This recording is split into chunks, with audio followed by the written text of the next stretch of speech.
You're driving home late at night. The road is quiet. Your mind drifts just for a second. You look down. A song changes. A notification lights the dashboard. You look back up. Nothing happens. You make it home. You sleep. Tomorrow you'll forget this moment ever happened. Now rewind. Same night, same road, same glance.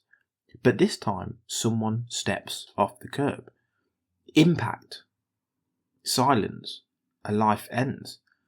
So let me ask you something carefully. Are you morally the same person in both worlds? Same intention, same decision, same lapse, different outcome. This is where morality starts to crack. Because most people believe a simple rule. You should only be morally judged for what's under your control. But you didn't control the pedestrian's timing, the exact second your eyes dropped, the randomness of the universe. And yet, in one world, you're lucky. In the other, you're a killer. We say morality tracks intention. But we practice morality as if outcomes matter most. That contradiction is called the moral look problem. There are a few sort of types of moral look. The first type is the most obvious. The resultant moral look.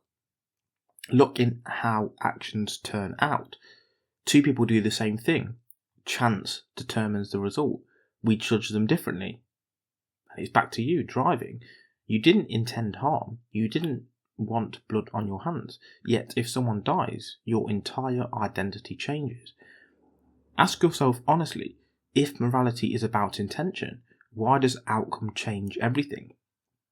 Because harm is real, victims exist, and our emotions follow consequences, not philosophy. This is why resultant moral look feels unavoidable, even if it's fair. And then there's circumstantial moral look. Now imagine a different story. You're born into a safe country, stable parents, education, law, order, opportunity. You never steal, you never kill, you live a moral life. Now imagine another version of yourself. Same DNA, same intelligence, same potential. But you're born into a war zone where violence is normal, where refusing to fight means death. At 16, you kill someone. Now answer this without flinching. Are you morally better or just luckier? This is circumstantial moral look. Look in the situations you face. You didn't choose the tests placed in front of you, the pressure applied to you, the choices available to you, yet morality judges outcomes as if you did. And then there's constitutive moral look. You didn't even choose you. Now let's go deeper and darker. You're calm under stress. You regulate emotion well.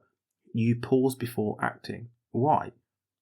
Because of genetics, brain chemistry, early childhood wiring.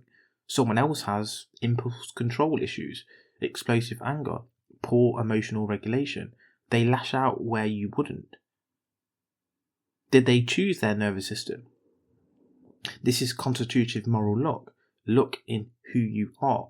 Your temperament, your personality, your self-control, your moral resilience, all shaped before you ever made a choice.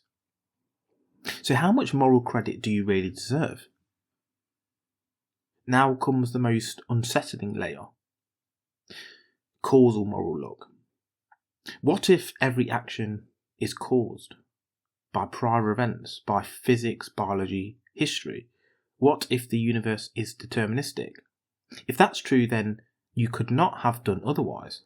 This is causal moral look. Look in how the universe is causally structured. If determinism is true, free will is constrained. Moral responsibility becomes fragile. If indeterminism is true, randomness still plays a role. And randomness doesn't create responsibility either. Either way, luck is everywhere. And here's the trap. If we reject moral look, only intentions matter. Outcomes shouldn't affect blame or praise. But that feels inhuman, detached, insensitive to harm. If we accept moral look, responsibility depends on chance. Either way, something deeply uncomfortable follows. This is why the moral look problem doesn't go away. It exposes the limits of moral certainty. Now let's flip it. You succeed, business, career, life. You worked hard, you took risks. Someone else worked just as hard, took similar risks, failed due to timing, randomness and bad breaks. Were you more virtuous? Were you smarter or more fortunate? We moralise success, we shame failure, but success is saturated with moral luck.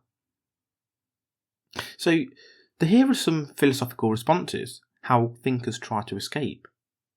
Philosophers don't all agree, but here are some of the main responses. One is they deny moral luck, claiming we shouldn't judge based on outcomes. Only intentions count. This is clean, consistent, but brutally unrealistic. Humans don't operate this way. Then we accept moral luck. The claim is moral assessment inevitably involves luck. Our practices are messy but honest. We live in a world where harm matters, outcomes matter, victims matter. This sacrifices fairness for realism. And then the split responsibility, separate moral blame, intentions, and legal social responsibility, the outcomes. This is how justice systems try to function. You didn't intend it, but you're still responsible. And then there's virtue ethics, shifting focus away from actions to character. Ask, what kind of person are you becoming? And it's less about single moments, but more about patterns, habits and growth. This softens luck without denying it. So the moral luck problem isn't meant to paralyse you. It's meant to reduce arrogance, increase compassion, soften judgment, humble pride. Because if things were slightly different, you might be the criminal, the failure, the one apologising, the one being judged. So the next time you think that, I would never do that, pause and remember, you might have, in another body, in another place, under another pressure, in a universe wired slightly differently. Morality isn't clean, it's human, fragile, entangled with luck. And once you see that, you don't judge less, but you judge better. So if you enjoyed this episode, please comment, like and subscribe to hear more videos like this. And just a shout out to our sponsors, Strong Coffee Company, protein-packed coffee for energy and clarity. Use code Vancrux1 for 20% off at strongcoffeecompany.com. And then we have More Labs, clinically proven hydration and recovery drinks. Use code Vancrux1 for 25% off at morelabs.com. And finally, liquor gummies, electrolytes and vitamins for hangover prevention. Use code Vancrux1 for 20% off at liquor.com. That's liqure.com.